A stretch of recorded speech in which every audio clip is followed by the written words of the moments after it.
বিশ্বের দুই প্রধান অর্থনৈতিক ও সামরিক পরাশক্তি যুক্তরাষ্ট্র এবং চীনের রাষ্ট্রপ্রধানের শীর্ষ বৈঠক শুরু হয়েছে বেইজিংয়ে।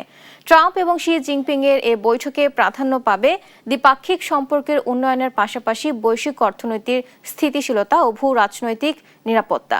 এই সফরের প্রধান লক্ষ্য দুই দেশের মধ্যকার বাণিজ্যিক টানাপোড়েন কমানো এবং ইরান যুদ্ধ, তাইওয়ান ইস্যু ও প্রযুক্তিগত প্রতিযোগিতা নিয়ে আলোচনা করা।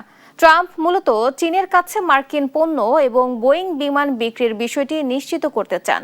এছাড়া মধ্যপ্রাচ্যের পরিস্থিতি, জ্বালানি বাজার নিয়েও আলোচনা করা হবে। ট্রাম্পের এই সফরে তার মন্ত্রিসভার গুরুত্বপূর্ণ সদস্য এবং শীর্ষস্থানীয় ব্যবসায়ী নেতাদের একটি বড় প্রতিনিধি দল রয়েছে। এ বহরে রয়েছেন অ্যাপেলের সিইও টিম কুক, টেসলা ও স্পেস এক্সের সিইও ইলন মাস্ক, এনভিডিআর সিইও জেনসেন হুয়াং সহ আরও অনেক শীর্ষস্থানীয় নির্বাহী।